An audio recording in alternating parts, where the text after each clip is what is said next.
Oh, are we live? Hi, my name's Ashlee Falls and I'm with you for tonight's news. I'm with Charles Marlow, who has just returned from a treacherous journey to the Congo in Africa.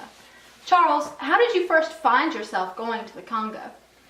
Well, it's actually as simple as I asked my aunt for a job, and she used her connections in England to find me this job with a company in the Congo, and she neglected to tell me that it was going to be in the Congo for a while, but I'd always wanted to travel, so when she told me I was a little hesitant, but I took it up and found myself just going down there to work for a company that's supposed to be bringing civilization to the African Congo and also dealing in ivory. Well, that sounds like a very respectable journey. And what were your emotions when you first stepped foot in the Congo? Well, it was a lot different than England. The sounds there and the scenery were a lot different. It was silent, and there wasn't the everyday happening buzz that you hear in England, and the landscape was much different. The forest and the rivers and all of the greenery. There's really no buildings like we have here, no streets, no roads or colonized houses and farms. It's all just sort of jungle, and so it's much different. It makes you feel a lot different. That sounds like a very lonely trip. Were there people there? Yeah, people were there, but like you just said, it felt like you were always alone, even though there were people there, because it wasn't a very happening place, obviously. So there were a lot of people there, but at the same time, there weren't that many people there for how much of a place it was. What kinds of people were you dealing with? Well, we had some people from England, obviously, that worked in the company, but they were scattered throughout different camps, and so a lot of native people to the Congo worked at those camps, and some didn't really work as much as they were enslaved because of little minority details that the English people would use to call them rebels or criminals, things like that, which I thought was definitely kind of wrong what they were doing. But there were people like cannibals there that we worked with. Cannibals? Yeah, some cannibals. Most of the people there are just like you or I, but some of the people were cannibals, but they never ate anyone in front of me, but we all knew that they were cannibals. I didn't really fear that they were going to eat me because they were on my crew and they were normal, but we did know that normal, they ate except for they eat people, of course. course. Yes. Yeah. So how did you know that they were cannibals if you didn't actually see them eat anybody? Well, they told us. I mean, we knew, and the people around them knew. The other crew members that were there before I was knew. It wasn't really a secret. And they talked about eating people. We saw a guy in the water once, and they said that if we would stop the boat and let them out, that they would eat him. They had sharpened teeth, and were definitely willing to do it. So you would say, even despite them being a different color, or obviously they have different eating habits apparently, which is strange, you would say you discovered racial equality on your trip, is that right? Yeah, to an extent I think I saw that. The people there aren't very much different than us, even though they are a lot different than us.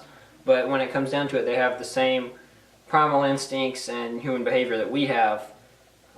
For instance, at night you could hear their religious drums the same way in a Sunday afternoon you could hear our church bells here.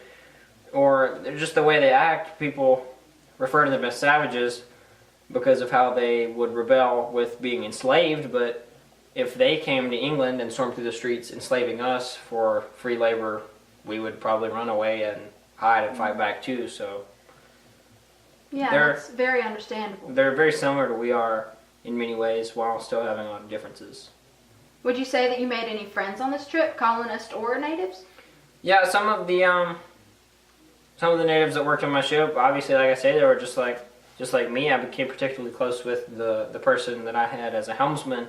He actually died in an attack that we had where people in the jungle were firing on our boat and we couldn't even see them all. And someone threw a spear and it hit him.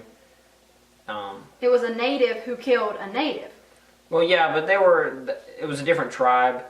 But yeah, I mean, it was the same people from the same area, but it was a different tribe of people. And I don't know if they were particularly aiming for him, just more like trying to hurt the people working with us.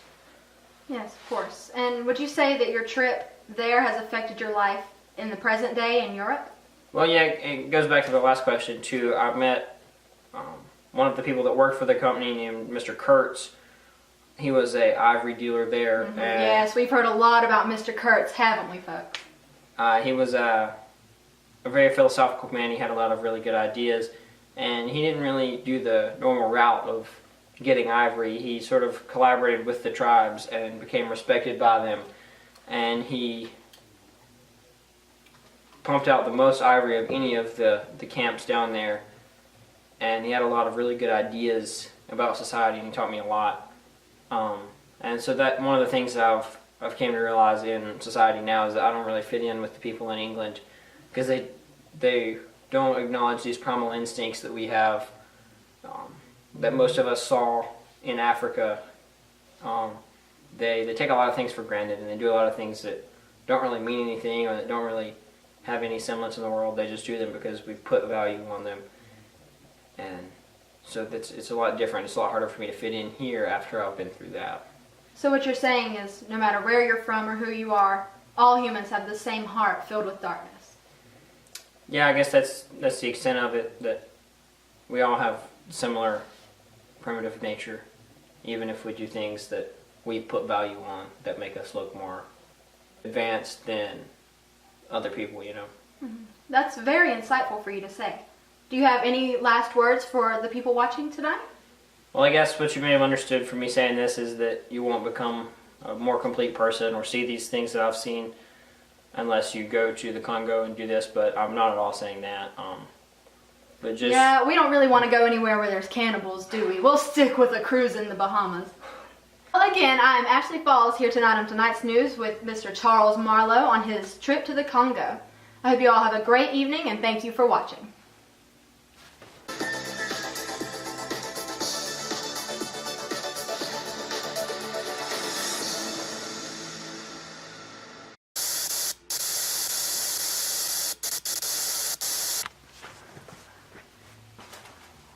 I'm gonna get one out before this. Okay. Cupcake-inator! Charles, how did you first find yourself going to the Congo? Well, I actually asked my aunt for a job, and she used her connections in Britain, and she found me this job, and she neglected to tell me for a while, but then she told me it was in the African Congo, and I've always wanted to travel, but I took up her offer on this one, and it was a little hesitant, but eventually I went with it and went, oh, for We God's just sake. do an American accent. See, you couldn't take it. I didn't even take it. It's so bad.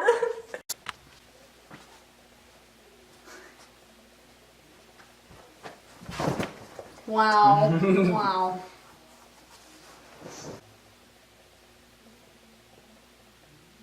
Oh, are we live?